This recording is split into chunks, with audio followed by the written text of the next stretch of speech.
कैसा देख रहे हैं 2024 का चुनाव? 2024 के चुनाव में जो मेन मुद्दा है वो तो उठाया ही नहीं जा रहा।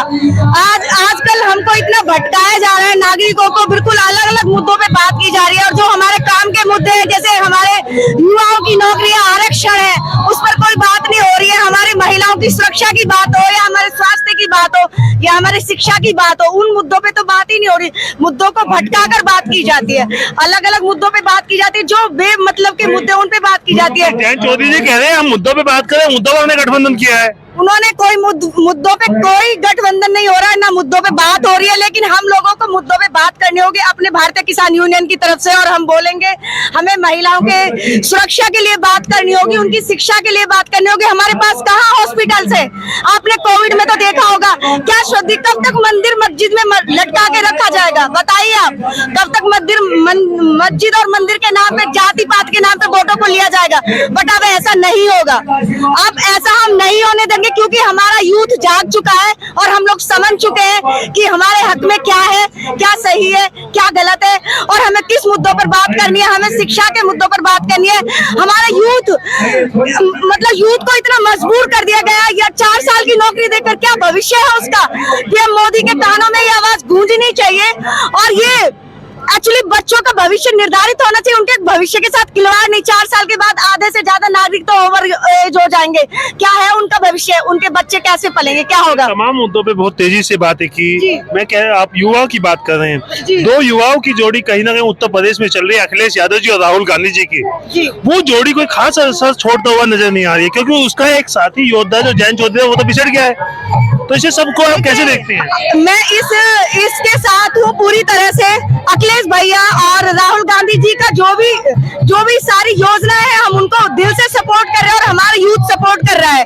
और हमें किसी के समर्थन की जरूरत नहीं, क्योंकि हम अपने आप में इतने सक्षम है और इतना सक्षम यूथ तैयार हुआ है आज की डेट में कि उसको किसी और सहारे की जरूरत नहीं। अगर हमने अपने आप पे विश्वास है और ये लड़ाई हम जीतेंगे, ये हमारी लड़ाई नहीं है, पूरे देश की लड़ाई है, हमारे यूथ की लड़ाई है, हमारे युवाओं की लड़ाई है, उनके भविष्य की लड़ाई है। और हमारे अखिलेश भैया जी और हमारे राहुल गांधी जी दोनों वेल एजुकेटेड पर्सन है, जिनको कानून चलाने का बिल्कुल अधिकार है, राजनीति चलाने का अधिकार है। लेकिन जो अनपढ़ों के हाथ में दे दोगे तो वो थाली बेला ही बजवाएंगे आपसे, आपके लिए कोई योजना ला के नहीं देंगे, आपको बिना वजह के मुद्दों में भटका कर रखेंगे। आपके जब प्रत्याशी कन्हैया कुमार जैसे होंगे तो कैसे लोग आपका समर्थन करेंगे?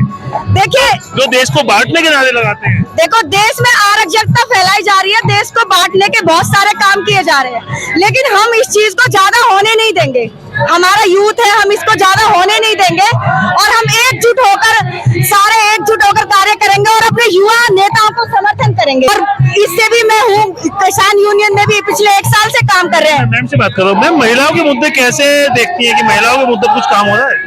महिला बिल्कुल सुरक्षित नहीं है, जो कि अगर ट्यूशन से भी बेटी जाती है तो वो डरती है। और मैं चाहती हूँ महिलाओं को सम्मान मिले, मान मिले, और जो बेरोजगार मेरी सारी बहनें हैं, युवा हैं, उन्हें जॉब मिले। बच्चों की एजुकेशन है, लेकिन आज शिक्षा नहीं के साथ साथ में कोई भी रोजगार नहीं है उन्हें, तो उन्हें रोजगार दिया जाए। मेरे यही किसान यूनियन से सभी उससे मेरा यही है कि प्लीज बच्चों के बारे में सोचा जाए। आज जितनी एजुकेशन बच्चे करके घूम रहे हैं वो बिल्कुल बेरोजगार हैं। तो धन्यवाद, यही मैं बोलना चाहती हूँ। मैम, महिला 2024 में अपने आप को कैसे देखती हैं? महिला 2024 में अपने आप को सशक्त देखती है। महिलाओं को किसी पार्टी की आवश्यकता नहीं है सशक्त होने के लिए। मैं आपको रोकना चाहूंगा, कहाँ से सशक्त है? प्रेरणा जैसे लोगों की 2800 वीडियो आ जाती है, एक राज्यसभा सांसद को एक मुख्यमंत्री के ऑफिस में पीट दिया जाता है, तो कैसे महिला सशक्त होंगी? महिला सशक्तिकरण, महिला अपने आप में बहुत सशक्त है, लेकिन क्योंकि हमारा समाज बहुत पुरुष प्रधान समाज है, तो उसलिए क्योंकि चारों तरफ सत्ता पुरुषों की है तो वो उसको दबाता है। लेकिन आप ये देखिए, बिना किसी सपोर्ट के भी महिला जननी है, प्रकृति है, और सत्ता में जो बैठे हैं उनके सहारे की जरूरत नहीं है। मैं बात यहाँ पे करूंगी जयंत चौधरी की। जयंत चौधरी जी ने कहा था मैं वो चवन्नी नहीं हूँ जो पलट जाऊं, तो मैं ये कहती हूँ आप रावण जैसा एक महायोद्धा हार गया था अपने भाई की गद्दारी से, ठीक है। तो आपने सुनी कहावत, घर का भेदी लंका ढाए, तो वही काम जयंत चौधरी ने किया है। उनकी चवन्नी पलट गई है और उन्हें अपने दादाजी की शख्सियत पे भी डाउट था कि उन्हें भारत रत्न नहीं मिलेगा, तो उन्होंने सारी चीजों में झुक के वो भूल गए किसानों पे क्या अत्याचार हुए, उन्होंने अपना निजी लोभ देखा और उन्होंने चबनी पलट ली। नहीं, ये आपने बिल्कुल सही कहा। आप जयंत चौधरी के सामने कहने की समस्या बन के खड़ी होगी है कि किसानों के साथ जयंत चौधरी जाएंगे या भारतीय जनता पार्टी के साथ जाएंगे आगे तमाम मुद्दों पे। नहीं, उन्होंने तो साबित कर दिया है कि वो भारतीय जनता पार्टी के साथ में जहां उनका निजी लाभ था ना निजी फायदा था, उन्होंने किसानों का सोचा कब? क्या उन्हें अपनी काबिलियत पे डाउट था? उन्हें डाउट था किसान भाइयों के सहयोग पे कि वो जो जाके भाजपा की गोद में बैठ गए। आपकी लोकसभा क्षेत्र कौन सी लगती है मैम? मेरा मेरठ शहर विधानसभा। मेरठ। जी, हापुड़ लोकसभा। तो क्या स्थिति रही वहाँ पे, क्या देखते हैं? साइकिल चल रही है। साइकिल चल रही है? हाँ, हाथ चल रहा है, साइकिल चल रही है। मैडम आप कौन से जिले से हैं? कौन सी लोग? गौतम बुद्ध नगर से हूँ सर, गौतम बुद्ध नगर।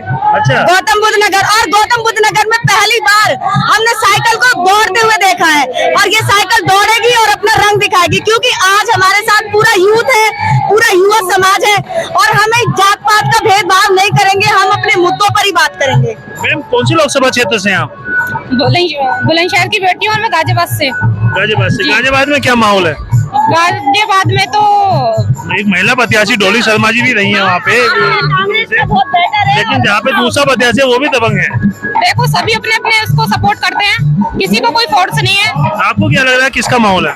मेरा तो यही है कि साइकिल और यही निकलने वाली है इस बार। देखो तमाम महिलाओं की राय आपने सुनी। 2024 के चुनाव में अलग अलग लोकसभा से महिला आई थी, उनका साफ कहना है कि महिला 2024 में इन्हें सशक्त बन के उभरेंगी और आने वाला 2024 का चुनाव अब देखना होगा कि कितनी महिला सशक्त बनती है, कितनी महिला सांसद चुन के आती है।